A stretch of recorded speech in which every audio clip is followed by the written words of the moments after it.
Buenos días, mis queridos contertulios. Hoy lo voy a hablar sobre el libro El Rey Patriota de Javier Moreno Luzón.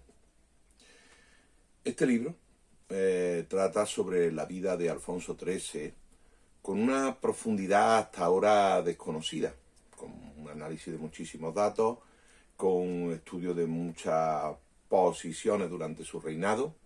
Tengamos en cuenta que estamos hablando de un rey que nace rey, había muerto su padre de tuberculosis meses antes, María Cristina coge la regencia y el niño crece, pues bueno, adulado y adorado por sus hermanas, por su madre y por toda la corte que estaba en Madrid, todos los grandes de España. El niño fue malcriado, lógicamente se le consintió todo. Yo soy el rey y se hace lo que yo digo, aunque sea un niño no tenga ni idea de lo que estoy hablando, pero eso es así.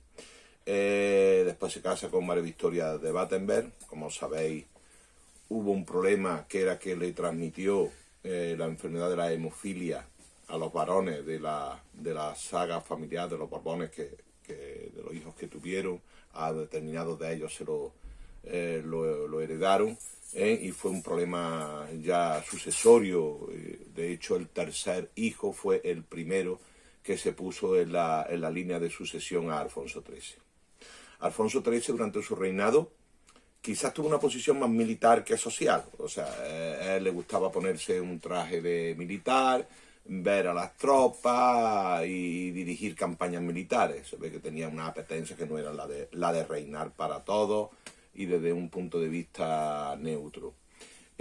Hasta tal punto esto es así que en los primeros años del protectorado de Marruecos nombra gobernador a su amigo Fernández Silvestre, en contra de la mayoría de los militares que no lo veían una persona capacitada para ocupar ese puesto. ¿Qué ocurre?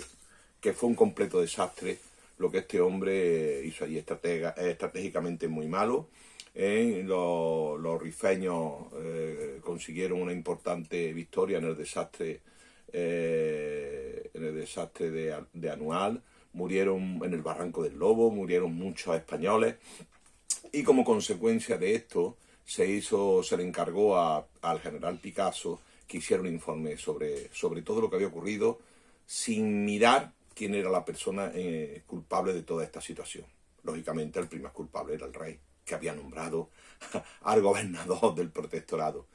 Como consecuencia de esto, qué casualidad que cuando va a presentar este hombre el informe hay un golpe de Estado por parte de Primo de Rivera y ese golpe de Estado lleva a una dictadura durante 7 años, desde el año 23 al año 30, en el que Primo de Rivera se retira, no cuenta ya con el apoyo del rey, porque otra de las cosas muy propias de los Borbones y sobre todo de Alfonso XIII es ser cobarde y traicionar a aquellos que le han apoyado o le han ayudado.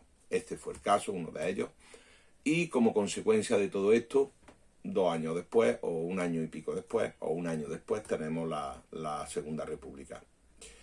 Aparte de estas actividades propias de su condición de rey, pues él tuvo negocios en algunos casos sucios.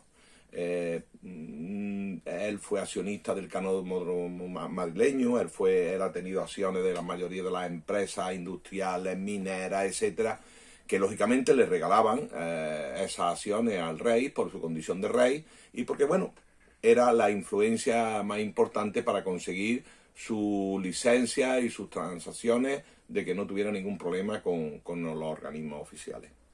Y una de ellas, ya extra tema oficial, fue que fue productor de cine, pero de cine pornográfico.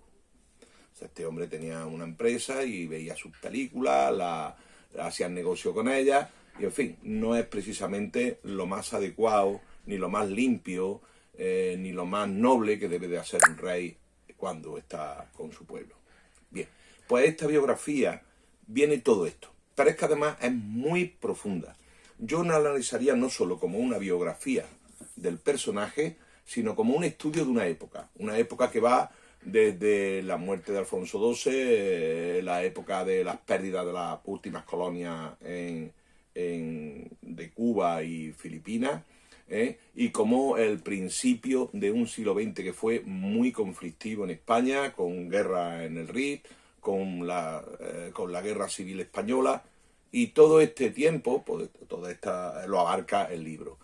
Es muy profundo, se puede tomar también como una enciclopedia sobre la figura de Alfonso XIII, porque te puedes ir directamente a un apartado y saber datos precisos sobre el estudio que hace Javier Moreno en el libro, y la verdad es que yo lo recomiendo porque para los interesados en la historia del principio del siglo XX de España, pues puede ser un complemento perfecto. Por ello yo recomiendo El Ángel Patriota de Javier Moreno Luzón.